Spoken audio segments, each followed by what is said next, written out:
King David, Shalom to Jew and Gentile. Highlights for my 20-minute book read. Just reading back from some old notes as well, man. Law of the Creator, it says to rebuke the sinner, Leviticus 19:17. Not to carry tales, Leviticus 19 verse 16. To anoint a special priest, Deuteronomy chapter 20 verse 2. Psalms 139, O higher, you have praised me and you have probed me and you know me. You know when I sit and when I stand. You understand my thoughts from afar. Where can I go from your spirit?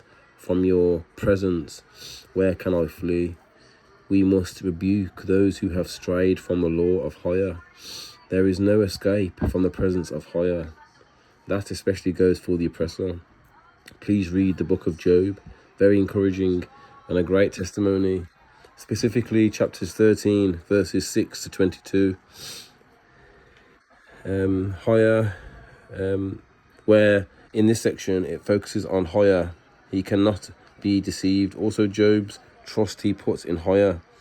Please also read Lamentations chapter 4, talking about the distress of the people of Jerusalem. That's my people, man, getting thrown out of our lands. Remember, America is the Holy Lands, and we was captured on our lands. That's the ones in the 10 tribes. Webster's 1828 dictionary definition of what an American is: the copper-coloured tribes found there by the Europeans.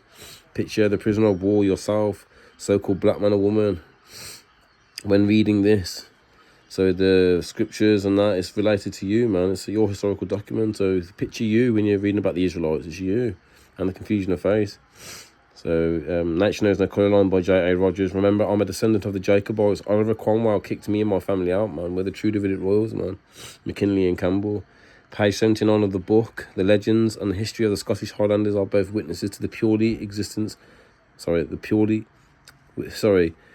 the Scottish Highlanders are both witnesses to purely black people there.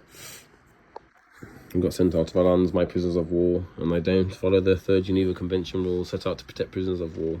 Remember Esau. So Rome is Esau, Jacob's twin brother, who is also melanated. The Goths, Franks and the Vandals belong to the Paleo tribes who took over Rome and whitewashed all so-called black nobility, made us all prisoners of war. Well, not all, just some. A lot of us, should I say, because Esau's still ruling in darkness. And made us prisoners of war and kill our people all the day long. We want restitution for the lands and states stolen. Got some more notes here from books. Nature Knows No Colour Line by J.A. Rogers, page 123. Black is exhibited by the Jews, especially dark when the Jews from Spain and Portugal don't. Forget my family were the Sephardic Jews banished from Spain and Portugal in 1492 by Queen Isabella and King Ferdinand of Portugal. They also massacred us in 1391. My family went to Ireland, or Ireland, Ur the Chaldees, where Abraham and Terah dwelt, and Scotland, and set up the kingdom of Alba, where we later became known as the Jacobites, sons of Jacob. Jacob who? Jacob from the Bible, whose name was shown to Israel, man. Do you understand? He fought with the angel. That's me in a past life. Sons of Jacob, the Hebrew Israelites. Our enemy later created a straw man, the Keskuvi Act, 1666, to make out that we are dead and at sea, while they create a matrix not made for us. Okay, please do some research on us Israelites and our ways and customs of before we were taken into captivity. And we were waiting for the Messiah, who is the anointed one, King David, the reincarnation, and that's myself, man.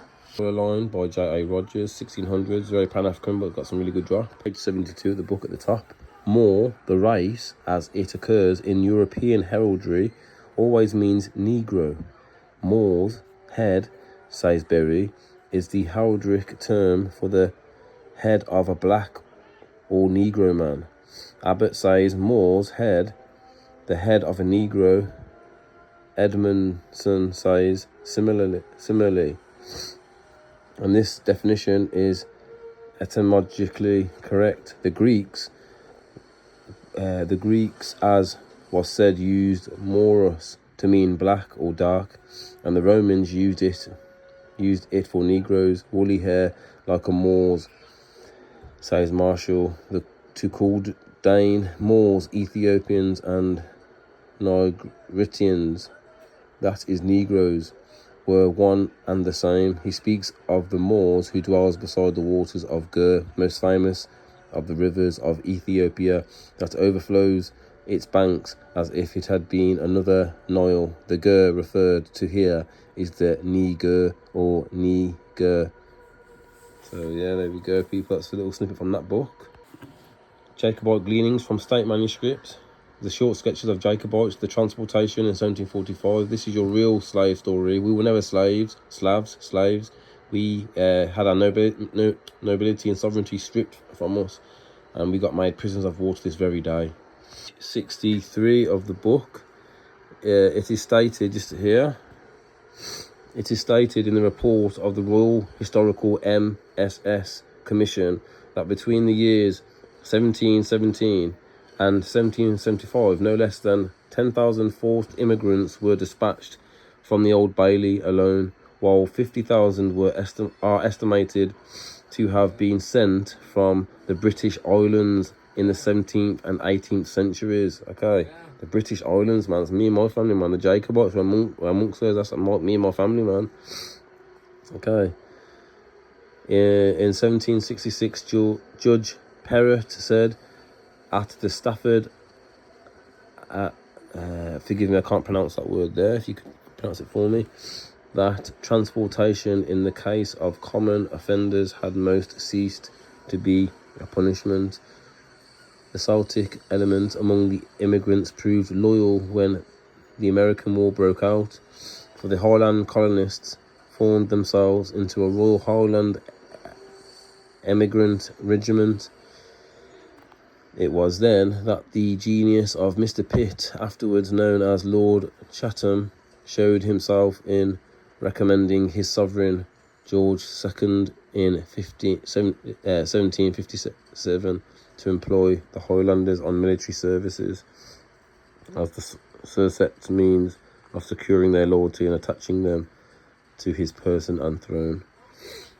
So, because they recognised that we're good fighters, man, you understand? They knew. But yeah, we got took out of our lands, though, man, by Oliver Cromwell, man. I wanted to imagine how these prisoners may have looked. It clearly shows you a detailed description of the prisoners that they were taking. Don't forget, swarthy is Old English for melanated. So we go along to Will Clapperton, age 13, ploughboy, Bamshire. He was 4'11", swarthy. Okay, swarthy's a melanated black, also called black. We now know black means void of melanin. Okay, so this is your prisoner list, man, that they were taking. Lots of melanated people, man, prisoners. Alright, it's your real story, man. Not the transatlantic slave story, man, that they try and push in this wicked matrix. That's full of lies. No, my family are from Scotland, man. The Highlands. To show you the law of the living creator, 613 commandments, that a man should fulfill whatever he has uttered. Deuteronomy 23:24, not to swear needlessly, Exodus 20, verse 7. So basically, like, if you're going to vow to the Most High, make a vow to him, like a mini contract with the Most High. Don't do it if you can't stick to it, man. You understand? Be very careful when you make your vows to the Most High, man. Alright. Okay, family, Jew and Gentile, the Israelites and the Gentiles that dwell with us, that want to cleave to us. Yeah, man, enjoy the rest of your day. And yeah, man, we are prisoners of war. We are the Israelites. The Bible is a historical document of a people. Reincarnation, it was taken out of the Bible by the Romans. That's Esau, our twin brother. Yeah, man, King James was from the tribe of Judah, man. Alright, that's my family line, man. Anyway, but not the New Testament, though. Remember that. That was added by Rome, and the Paleo tribes were just messing around with that as well, man. There, the false Messiah went from Rome's black Messiah, melanated Messiah, and then Rome got overthrown by the Paleo tribes, and the false Messiah went from so-called black to so-called white, okay, to fit the people in power. Anyway, till next time, people, shalom and peace.